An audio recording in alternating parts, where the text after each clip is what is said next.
کہ قائد اعظم کے تصور میں آخر کس قسم کا پاکستان تھا، تو یہ معلوم کرنے کے لیے، جیسا کہ ہم نے پہلے بھی آپ کو بتایا، کہ ہمارے پاس واحد ذریعہ صرف قائد کی تقاریر ہی ہیں، اور ان تقاریر میں سب سے اہم قائد کی وہ تقریر ہے جو انہوں نے 11 اگست 1947 کے دن پاکستان کی پہلی دستور ساز اسمبلی کا صدر منتخب ہونے کے بعد ارکان اسمبلی سے خطاب کرتے ہوئے کی تھی۔ جناح صاحب مثلاً پاکستان کیا چاہتے تھے، مطلب کہ ایک اسلامی ملک چاہتے تھے یا سیکولر یا جمہوری ملک، تو اس میں ایک تھوڑا سا مسئلہ یہ ہوتا ہے کہ ان شخصیات کی تقاریر کے اندر ہمیں دونوں قسم کے نقطۂ نظر جو ہیں وہ ملتے ہیں۔ یعنی جو اسلام پسند لوگ ہیں وہ ان کی تقاریر سے یہ بات نکال لاتے ہیں کہ دیکھیں وہ تو ایک اسلامی ملک چاہتے تھے، اور جو سیکولر نظریات کے حامل ہیں وہ نکال لاتے ہیں کہ سیکولر ملک کے حامل تھے۔ اس سے پہلے کہ ہم قائد اعظم کی 11 اگست 1947 کی تقریر کے بارے میں کوئی حتمی رائے قائم کریں، اس تقریر کے چند اقتباسات سنتے ہیں۔ اب تم سب آزاد ہو اور پاکستان میں تمہیں اس بات کی پوری آزادی ہے کہ اپنے مندروں، مسجدوں اور دوسری عبادت گاہوں میں جا کر اپنے اپنے عقیدے کے مطابق عبادت کرو۔ ہمارا یہ بنیادی اصول ہے کہ ہم سب ایک مملکت کے شہری اور مساوی حقوق کے مالک ہیں۔ یہ اصول مذہب، اعتقاد اور ذات پات کے اعتبار سے بالاتر ہے۔ اگر ہم سب اس اصول کو اپنا معیار بنا لیں تو مجھے یقین ہے کہ کچھ عرصے بعد نہ ہندو ہندو رہیں گے نہ مسلمان مسلمان۔ اس سے میرا مطلب یہ ہرگز نہیں کہ وہ اپنے اپنے مذہب پر قائم نہ رہیں گے، مطلب یہ ہے کہ سیاسی اعتبار سے اور پاکستان کے شہری ہونے کی حیثیت سے سب برابر ہوں گے۔ جہاں تک مذہب کا تعلق ہے، یہ ہر فرد کے ذاتی اعتقاد کا معاملہ ہے۔ قائد نے پاکستان کے بارے میں کیا سوچا تھا کہ کیسا ہوگا، اس کی بنیاد قائد کی اسی تقریر کو بنایا جاتا ہے۔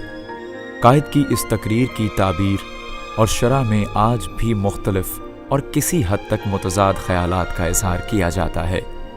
اصولی طور پر سب سے پہلے ہمیں یہ طے کرنا چاہیے کہ قائد اعظم کی اس تقریر کی اصل حیثیت کیا ہے۔ قائد اعظم کے ذہن میں جو پاکستان کا تصور تھا، اس کا اظہار انہوں نے کانسٹیٹیوئنٹ اسمبلی آف پاکستان کے تاسیسی اجلاس میں 11 اگست 1947 کو کر دیا تھا۔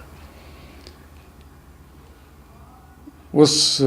اجلاس میں جب انہوں نے صدر کے عہدے کا حلف اٹھایا، کانسٹیٹیوئنٹ اسمبلی کے صدر کے عہدے کا حلف اٹھایا، تو اس کے بعد جو انہوں نے تقریر کی اس کو ہم ایک پالیسی سٹیٹمنٹ کی حیثیت دیتے ہیں۔ اب اگر یہ بات مان لی جائے کہ قائد کی یہ تقریر پالیسی سٹیٹمنٹ ہے، تو پھر ایسا کیوں ہے، اور اس تقریر کے بعد بھی آخر کیوں؟ عام طور پہ یہ کہا جاتا ہے، یہ پوچھا جاتا ہے کہ قائد اعظم کا تصور پاکستان کیا تھا، قائد اعظم کیسا پاکستان کہتے تھے۔ اس زمین میں ایک عجیب و غریب کنٹروورسی ہے، اور اس کنٹروورسی کی بنیاد قائد اعظم کی 11 اگست 1947 کی وہ تقریر ہے جس کو سیکولر حضرات استعمال کرتے ہیں یہ کہنے میں کہ قائد اعظم ایک سیکولر پاکستان چاہتے تھے۔ مجھے یہ بات اس لیے بڑی عجیب و غریب لگتی ہے کہ 11 اگست 1947 کی تقریر واحد تقریر نہیں جو قائد اعظم نے کی۔ قائد اعظم کی تقاریر کا سلسلہ تو پوری زندگی اور ایک نصف صدی پہ چھایا ہوا ہے، اس لیے صرف ایک تقریر کو بنیاد بنانا اول تو میرے لیے قابل فہم نہیں۔ دوسرا یہ کہ جب میں اس تقریر کے بھی مختلف پہلوؤں پر غور کرتا ہوں تو مجھے اندازہ ہوتا ہے کہ جو لوگ اس سے سیکولر کے معنی نکالتے ہیں وہ قائد اعظم کے ساتھ زیادتی کرتے ہیں۔ جناح صاحب کی جو شخصیت ہمارے سامنے ہیں اور جو ان کی تقاریر ہیں، اس سے ایک چیز تو ہم پہ بالکل واضح ہے کہ جناح صاحب ذہنی طور پہ اور عملی طور کے اوپر مطلب کہ سیکولر شخصیت کے حامل تھے۔ مگر اس کے بالکل برعکس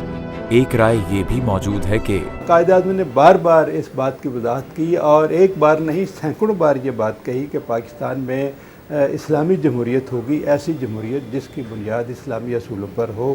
جہاں مائنارٹیز کو، اقلیتوں کو برابر کے حقوق حاصل ہوں گے، اور یہ ایک ماڈرن اسٹیٹ ہوگی جہاں تھیوکریسی یعنی ملاازم کا بالکل دور دراز تک کوئی تصور موجود نہیں ہوگا۔ ان تمام تقاریر میں اگر جب بھی آپ جا کر